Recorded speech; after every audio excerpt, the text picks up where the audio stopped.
12 जून 2021 के current affairs और daily current affairs के लिए आप मेरे चैनल को सब्सक्राइब कर सकते हैं और वीडियो अच्छा लगे तो लाइक कर दें, शेयर कर दें। चलिए देखते हैं करंट अफेयर सीरीज में question number 1। Who has become the safety cabinet of recently selected head of UN Abdulla Shahid. देखिए अभी हाल में 76 यूएन हेड सिलेक्ट हुए हैं अब्दुल्ला शाहिद, और उनके सेफ्टी कैबिनेट किसको सिलेक्ट किया गया है? एक इंडियन को सिलेक्ट किया गया है और उनका नाम है के नागराज नायडू। देखिए ये कौन है? अब्दुल्ला शाहिद, जो कि अभी हाल में 76 यूनाइटेड नेशन जनरल असेंबली के प्रेसिडेंट सिलेक्ट हुए हैं, और उनके सेफ्टी कैबिनेट सिलेक्ट किया गया है एक इंडियन को जिनका नाम है के नागराज नायडू, जो कि डिप्टी एम्बेसडर ऑफ इंडिया रह चुके हैं यूएन के। तो याद रखिएगा के नागराज नायडू। देखिए अभी हाल में एक बहुत इंपॉर्टेंट रिपोर्ट आया है जिसका नाम है एसे रिपोर्ट, यानी कि all India survey on higher education. ये एक बहुत ही इंपॉर्टेंट रिपोर्ट है क्योंकि ये मिनिस्ट्री ऑफ एजुकेशन के द्वारा अभी हाल में लाया गया है। ये लाया गया है 2019 टू 2020 रिपोर्ट है। तो थोड़ा देखते हैं इससे related question number 2। All India survey on higher education has presented by Ramesh Pokhriyal has following features. कौन कौन से फीचर्स है इसमें? कौन कौन से फीचर्स को बताया गया है इस रिपोर्ट में? Improvement in gender parity index. 2, number of institution of national importance increase to 80%। तो आपको बताना है कौन सा सही है। तो एक बार वीडियो को पॉज करके देख लें। देखिए improvement in gender parity index, जी हाँ बहुत ही इम्प्रूवमेंट हुआ है, क्योंकि जो जेंडर पैरिटी इंडेक्स का मतलब होता है फीमेल और मेल के एजुकेशन में गैप, और वो काफ़ी कम हुआ है क्योंकि इस रिपोर्ट में बताया गया कि गर्ल्स इनरोलमेंट स्कूल में और वीमेन इनरोलमेंट हायर एजुकेशन में बहुत ज़्यादा हुआ है। तो ये हायर एजुकेशन रिपोर्ट है, तो वीमेन का इनरोलमेंट टेक्निकल एजुकेशन में बहुत ज़्यादा हुआ है, तो इसीलिए जेंडर पैरिटी इंडेक्स इम्प्रूव हुआ है। स्टेटमेंट नंबर 2 पे आते हैं। Number of institution of national importance increase to 80%। तो जी हाँ, इंस्टीट्यूशन 80% बढ़ गया है, तो इसलिए इसका आंसर होगा सी, बोथ ए एंड बी। देखिए इस रिपोर्ट को थोड़ा और डिटेल में जानते हैं। बहुत ही इंपॉर्टेंट रिपोर्ट है और इसको आप मेंस के आंसर में कोट कर सकते हो। More enrolment of girl in technical education. जी हाँ, बहुत सारी लड़कियों को अब टेक्निकल एजुकेशन में इनरोलमेंट मिल रही है और लड़कियां अब टेक्निकल एजुकेशन में आ रही है। आपने देखा होगा बीटेक वगैरह अब काफ़ी लड़कियां करती हैं। उसके अलावा इसमें यह भी बताया गया है कि हायर एजुकेशन जो है उसमें इनरोलमेंट कितना बढ़ा है, तो वो बढ़ा है 3.85 करोड़। बीटेक और एमटेक प्रोग्राम की बात की जाए तो उसमें इनरोलमेंट इतना नहीं हुआ। देखिए नंबर ऑफ इंस्टीट्यूशन की बात की जाए तो वो बढ़ा है। कितना बढ़ा है? तो वो बढ़ा है 80%। ओके, कितना बढ़ा है? 80% बढ़ा है।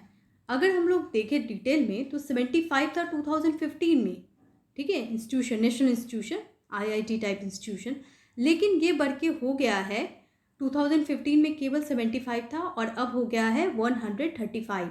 तो 75 से 135 बढ़ने का मतलब है 80% का इम्प्रूवमेंट है।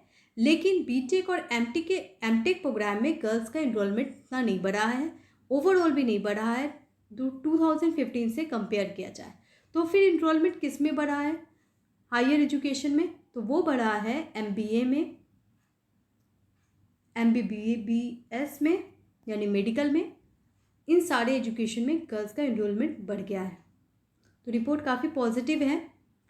अभी हाल में एजुकेशन से रिलेटेड एक और न्यूज़ काफ़ी ज़्यादा चर्चे में है, वो है टीईटी सर्टिफिकेशन, यानी टीचर एलिजिबिलिटी टेस्ट सर्टिफिकेशन, जिसकी वैलिडिटी 7 साल पहले थी, अब बढ़ा के कर दिया गया है लाइफ टाइम। ये एक्सटेंड किया गया है किस साल के? तो 2011 के बाद जो भी इस कोर्स को किया है 2012-13, उन सब के का जो वैलिडिटी है सर्टिफिकेट का वो बढ़ गया है और वो लाइफ टाइम हो गया है। तो इम्पॉर्टेंट न्यूज़ था। अगर वीडियो में आपको कोई भी डाउट हो और कोई भी कन्फ्यूज़न हो तो प्लीज़ कमेंट बॉक्स में पूछें। क्वेश्चन नंबर 3 पे आते हैं। Demand based tele agriculture advisory agreement अभी साइन हुआ है, किसके बीच में? ICAR यानी Indian council of agriculture research और किसके बीच में? बहुत इंपॉर्टेंट न्यूज़ है, टेली एग्रीकल्चर एडवाइजरी, ये साइन हुआ है डिजिटल इंडिया कॉरपोरेशन के बीच में। डिजिटल इंडिया कॉरपोरेशन और ICAR यानी Indian council of agriculture research farmer के सपोर्ट में एक प्रोग्राम लाया है, जिसके अंतर्गत फार्मर जो है टेलीविज़न के द्वारा अपने प्रॉब्लम्स को रख सकते हैं और जो साइंटिस्ट है, एग्रीकल्चर साइंटिस्ट, वो उनका आंसर देंगे। तो ये इंपॉर्टेंट है, याद रखिएगा। ICAR and digital corporation of India के द्वारा बनाया गया है एग्रीमेंट। क्वेश्चन नंबर 4 पे आते हैं। अगर वीडियो फास्ट लगे तो प्लीज़ पॉज करके देख लें। Question number 4, who is appointed as chairman of IAMAI grievances board of India for OTT platform. बहुत इंपॉर्टेंट क्वेश्चन है, थोड़ा देखते हैं।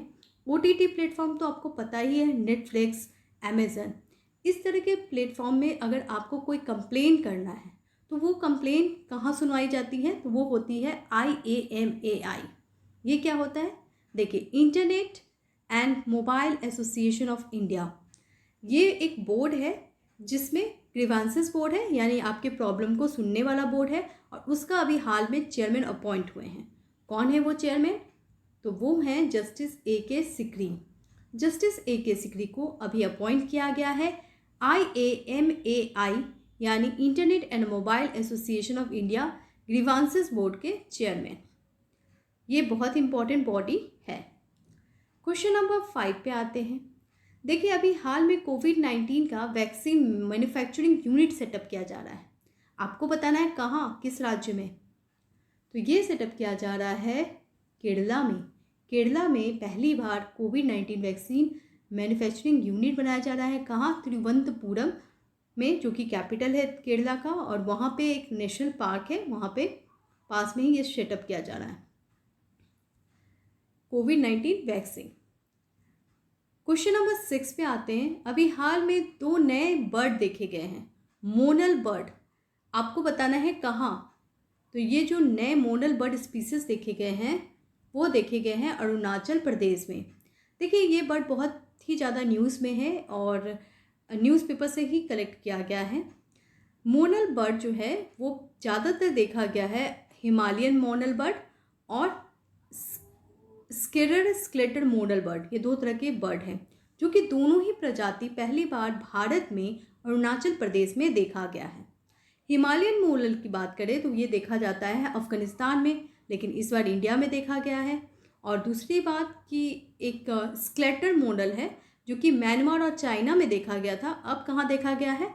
अब देखा गया है इंडिया में, अरुणाचल प्रदेश में। तो चांसेस है कि बाद में ये यहाँ ग्रो करे। क्वेश्चन नंबर 7 पे आते हैं। दिंकू सिंह, अभी उनकी मृत्यु हो गई है, डेथ हो गई है। वो किस गेम से बिलोंग करते हैं? तो वो बिलोंग करते हैं बॉक्सिंग से। देखिए, दिंकू सिंह कौन है? दिंकू सिंह एक बॉक्सिंग चैंपियन है जिनको अर्जुना अवार्ड दिया गया था 1998 में। इनकी डेथ का कारण क्या है? इनका डेथ का कारण है कैंसर, लीवर कैंसर, और इनके कारण इनकी अभी हाल में डेथ हो गई है। ये मणिपुर से बिलोंग करते हैं, इसलिए इम्पॉर्टेंट हो जाता है। चलिए देखते हैं current affairs. Question number 8, world largest green energy network is developed in. World का सबसे बड़ा ग्रीन एनर्जी नेटवर्क कहाँ डेवलप किया जा रहा है? तो वो डेवलप किया जा रहा है इंडिया में। जी हाँ, इंडिया में। देखिए, ग्रीन एनर्जी नेटवर्क सबसे बड़ा इंडियन रेलवे में डेवलप किया जा रहा है, यानी पूरी इंडियन रेलवे को ग्रीन एनर्जी नेटवर्क बनाया जा रहा है। इसका गोल क्या है? Net zero emission by 2030। जी हाँ, net zero emission by 2030 Bharat का गोल है कि हम लोग कार्बन इमिशन जो है ना बिल्कुल ज़ीरो कर देंगे। कब तक? 2030 तक। और इसीलिए हम पूरे रेलवे को ग्रीन एनर्जी नेटवर्क की तरफ मूव कर रहे हैं।